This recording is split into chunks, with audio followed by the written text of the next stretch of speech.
Civil defense sirens are creepy beyond belief. First of all, the sound is so jarring. That dissonant tone sounds like it's straight out of the end times. In the book of Revelations, it talks about trumpets being signals for a variety of apocalyptic events. Are sirens supposed to be the 7 trumpets of the apocalypse? They're also so ambiguous. They can only tell you that something's wrong. That's it. When you first hear them, you don't know whether it's bad weather, an escaped crazy person, or literally the end of the world. And that's what we're talking about in today's video. Terrifying real-life siren scenarios. Also, this video features content that's slightly darker than usual, just FYI. And by the way, there is going to be a lot of jarring sounds of sirens. So I actually turned the siren into a synth. Check it out.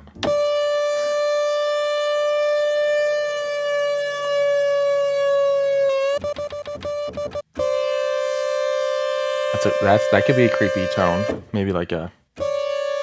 They could have made it happy. They could have been like... But no, they had to make it scary. If you're one of those people that sleeps to my videos, this video might not be the best video to sleep to. By the way, that's a real thing. People keep commenting on my videos. Oh, I love to fall asleep to your videos. Oh, your voice is so soothing. Not sure how I feel about that, to be honest. But if you do like getting a good night's rest, then you're going to love today's video sponsor, Helix Sleep Mattress.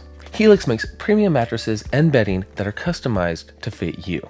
And they ship it right to your door. They have over 20 unique mattress options, so whether you sleep on your side, on your back, somewhere in between, there's literally a Helix mattress made for you. Not sure which one that is? Well, you can take the Helix Sleep Quiz. When I took the Helix Sleep Quiz, I got matched with the Helix Midnight Luxe, which is built for side sleepers who like a medium firm feel. I gotta sleep on my side, I got this weird GERD issue.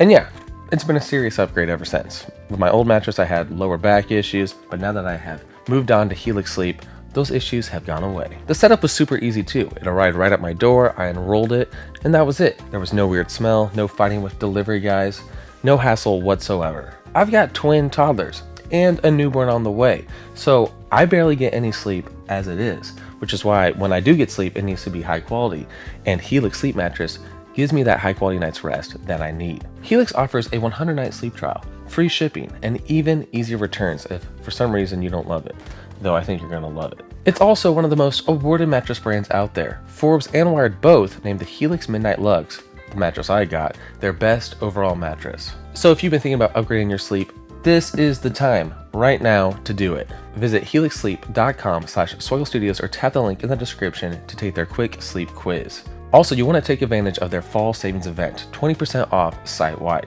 Again, visit helixsleep.com/SwugglStudios. Click the link in the description to take the quick sleep quiz. Thank you so much to Helix Sleep Mattress for sponsoring the video. It's 2 in the morning on what seems to be a normal night. You're sound asleep, unaware that the life you've lived thus far is about to change forever. As you rest in your bed, you suddenly wake up to an eerie sound coming out of the darkness. It's the sound of a siren, the pitch slowly going up and down. While the siren seemed faint at first, it was slowly getting louder and louder. You assumed it was no big deal. It's just a test, or maybe a bad thunderstorm is approaching. But the siren would not cease. The wail would not stop. So you begin to get a little concerned. You decide to go to the basement just in case it's a tornado. Little did you know, the real threat was actually much worse than a tornado. You turn on your TV to see this. We interrupt our program at the request of the White House. This is the emergency broadcast system. All normal broadcasting has been discontinued during the emergency. About 10 minutes ago, China and Russia had begun a joint attack on the United States, and several hundred nuclear ballistic missiles were inbound, targeting nearly 100 different cities. You freak out. You try to contact your loved ones, but there's no signal. You run outside, look up to the sky, and see dozens of lights flying overhead. You wonder if any of them are heading towards you. There is one light in particular that does seem brighter than the others, and it was descending rapidly. Off in the distance, you see the skyline of your city. The light seemed to be approaching it, and within an instant, night became day. This was a scenario that 40 years ago, during the Cold War, many assumed they would encounter eventually in their lifetime. To them, it wasn't if, it was when. And while the Cold War may be over, the threat still remains. Currently, there's an estimated 330 ballistic missiles in Russia and 375 in China. Each one of these missiles having numerous warheads, not just one. And just one of these warheads can destroy an entire city. And while there have been several close calls, thankfully this horrifying scenario hasn't happened. But given enough time, whether it's 40 years or 400 years, it will happen. And it's terrifying. And it all begins with the sound of a civil defense siren. If you're in the US, your local siren was likely initially installed during the Civil Defense Act of 1950. With the Soviet Union in possession of atomic bombs, the US needed to prepare for a worst-case scenario. But air raid sirens in Europe have been in place for a long time. I honestly think the use of air raid sirens during World War II is so terrifying.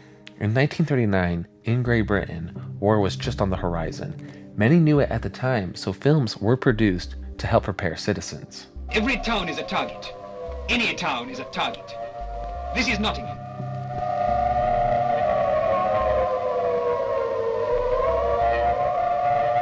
Unfortunately, their fears of an attack would become reality in 1940 with the Blitz. The Blitz was a bombing campaign by Germany over mostly London, and it began on September 7th, 1940 with Operation London.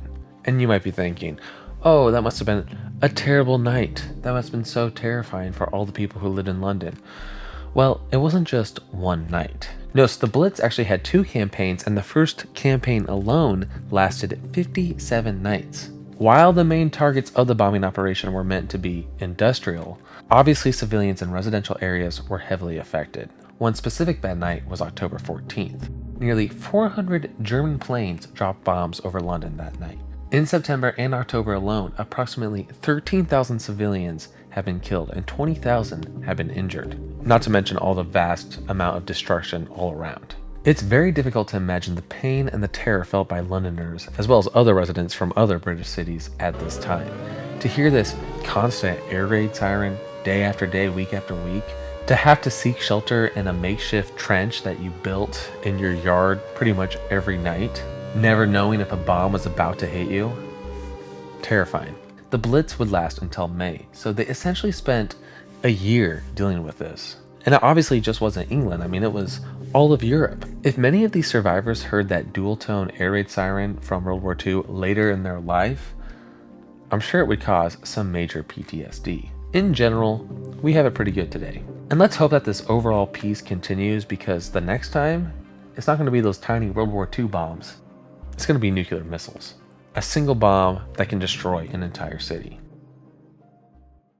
While the use of sirens during a nuclear bomb strike is scary in a global sense, sirens are in some ways more terrifying when the threat is much closer to home. The use of sirens in the event of an escaped inmate or mentally unstable patient may be the most unnerving, knowing that within your vicinity there's an immediate threat whose whereabouts is unknown by authorities. Perhaps they're in the woods, perhaps they're driving down the highway, or perhaps they're lurking down the streets of your neighborhood. One prominent example being the Broadmoor sirens. In Crowthorne, England, lies a multi-purpose health facility called Broadmoor Hospital. The facility's main purpose is psychiatric treatment. Broadmoor is a place that we would have historically referred to as an insane asylum. Now, many don't see that term, that title, as being politically correct, so today it's just referred to as a psychiatric hospital. Nevertheless, it's a high-security facility that features watchtowers, a fenced perimeter, and lots of barbed wire. It's really a hybrid between a prison and a hospital, because the patients that are seen at Broadmoor can be dangerous, and on rare occasions, they can escape. For example, John Strafen was a severely mentally ill man who lived in Bath, England in the 1950s. When he heard about the murder of a local girl, he was inspired to commit similar acts. He was, in a sense, a copycat killer. So that's what he did. After murdering two girls on two different occasions, Strafen was caught and arrested by police. Since he had a long history of mental illness, police stationed him at Broadmoor Hospital rather than an actual prison. And he was referred to as a patient rather than an inmate. Now, since Broadmoor typically dealt with lower risk individuals when compared to a prison, the facility had very low security measures. This led to Strafen escaping the hospital at 2:20 p.m. on April 29, 1952. He did this by scaling a 10-foot wall. While he was successful in his escape, the guards noticed almost immediately. They then contacted all local authorities. In the meantime, Strafen had managed to travel 7 miles by foot to a local village where he began to pester random shopkeepers. And then unfortunately, he managed to murder another young girl. He was finally caught and arrested by police that evening when talking to several children behind a pub. Strafen had now murdered 3 different girls on 3 different occasions, and the public was outraged. How could the security at Broadmoor let this happen? How could a man who was obviously a danger to society escape custody? With all the outrage, Broadmoor security was heightened to the same level as a prison. One major change in the hospital security was the installation of 13 sirens. These were installed around the prison and in nearby small towns. The sirens themselves were all CS-8s, and they were installed in the event of another escaped patient. Since other civil defense sirens were in place around the area, the Broadmoor sirens needed to sound different. They needed to have a different tone, so you can know whether it was World War III or whether it was an escaped convict. The sirens produced 2 different tones, the escape tone and the all clear tone. The escape tone was a high-low signal similar to this. And the all clear signal was a single tone similar to this. All clear.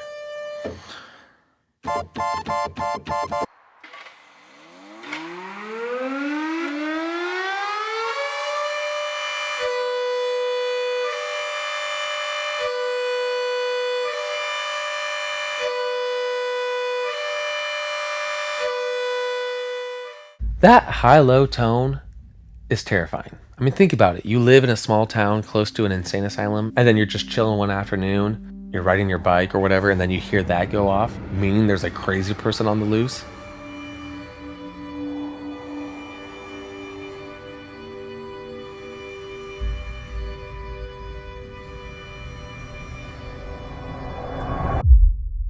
Definitely a scary situation for those who had to go through it. So how often did this happen? Well, thankfully their use was rare. Several local residents were called several times they went off in the 70s and 80s, but I couldn't find any specifics about those incidents. The last time they went off happened in 1991, when another serial killer known as the Wolfman escaped. Thankfully, he was apprehended 2 days later. But really, put yourself in the shoes of someone who lived near Broadmoor in 1991. You hear the sirens go off, you see on the news that a crazy man who goes by the Wolfman escaped. He's on the loose, lock your doors, lock your windows, turn out the lights. Truly a suburban nightmare. In 2018, it was decided that the Broadmoor sirens were no longer needed.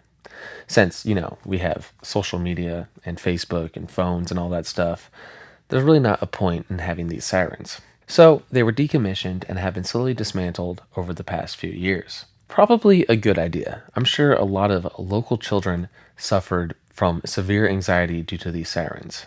I can kind of relate. We used to have like a stoplight in our cafeteria when I was in elementary school. It was up on the wall, and during lunch, if we got too loud, at first it would go to like yellow, like you're too loud. It's like a little warning. And then it would go to red and go, meow, meow. And then kids would cry. They got rid of the stoplight eventually. Too many parents complained. But I'm sure in Broadmoor, around Broadmoor, there were a lot of local kids who got scared from these sirens because they were tested every Monday at 10 a.m. They also accidentally got triggered during a thunderstorm in 2014. So that obviously caused some problems, but thankfully it was the all clear tone rather than the escape tone. Broadmoor wasn't the only institution to implement sirens in the event of an escape. Another example comes from the Carstairs State Hospital in Scotland. The state hospital is essentially the same thing as Broadmoor, a mid-tier security facility for the mentally insane. Unlike Broadmoor though, the state hospital still features several sirens in neighboring villages. The sirens featured at Carstairs State Hospital are the same make and model as the ones featured at Broadmoor, the CS-8s. They also use the same warning tones for escape and all clear. They are currently tested on every third Thursday of the month, just in case someone escapes. One such escape happened in 1976. Two inmates, Thomas McCall and Robert Munn, murdered a nurse, a fellow patient, and a police officer in the process of escaping. The men somehow managed to steal a car, and then during a car chase with police, they crashed in a roundabout. After much struggle, they were finally arrested and sent to a proper prison this time, rather than the state hospital. But changing gears a little bit here to the modern day, because in the modern day, the main use of what we typically think sirens are used for is, of course, weather/other natural disaster threats. Now, most of these aren't quite as scary as nuclear war or an escaped inmate, but there have been a few instances that are pretty eerie. Now, the least scary is probably the level 3 out of 3 destructive severe thunderstorm warning, or a particularly dangerous situation thunderstorm warning. This is a thunderstorm that features winds over 80 miles per hour. They usually occur during derechos. This is the only thunderstorm, if you will, that can produce a WIA alert as well as initiate the sirens. And then you have tornadoes. And tornadoes are at their scariest when they occur at night. I did a whole video on nocturnal tornadoes, so I'm not going to get too much into it, but they really can be quite frightening. And they can be deadly. One of the most infamous nocturnal tornadoes was the May 4th, 2007 Greensburg, Kansas EF5. Unfortunately, this tornado claimed 12 fatalities, and it also pretty much destroyed the entire town. It even destroyed the town's tornado siren, a federal signal thunderbolt. If you're seeking shelter and you hear the tornado siren going off and then it suddenly stops, that is never a good sign. Real quick, let's actually talk about the tones we've discussed so far. There's the attack tone used during warfare and a potential nuclear strike. We also have the high-low tone that has been used for prisons and other mental institutions in the event of an escape. But perhaps the scariest siren tone is the alternating wail. A rare tone, but you will hear it every once in a while, and it can make any severe weather event quite terrifying. Here is an example. Now, the city I live in has a federal signal modulator siren, not cheap, but these can produce the alternating wail signal.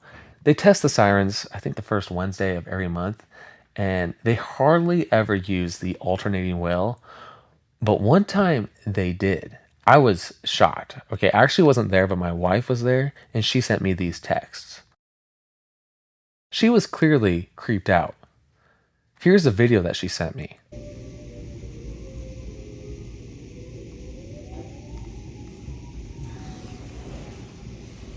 Yeah, if my wife is creeped out, then they are clearly a bit sketch sounding. One city that used to use the scary alternating wail during tornado warnings was Chicago. In fact, the alternating wail has also been called the creepy Chicago siren. Tornado warnings aren't super common in central Chicago, maybe one every few years, but on occasion they do occur, and you might hear that haunting tone. But a lot of people think it's too creepy, and I think a lot of people have complained, so it's possible that they no longer use the tone. I'm not actually sure, so I guess we'll have to wait until the next tornado warning to see what they do. The alternating wail is also one of the main tones of Siren Head, the classic creepypasta monster created by Trevor Henderson. To end this video on a lighter note, my grandma told me the siren in her hometown of Cordon, Iowa, what she called the noon whistle, went off to signify the end of World War II. She said everyone went to the town square and then to church to celebrate. And I think that's amazing, a siren being used for good news. Anyway, thanks for watching. Be sure to check out Helix Sleep. Click the link in the description for a high quality mattress. We'll see you next time.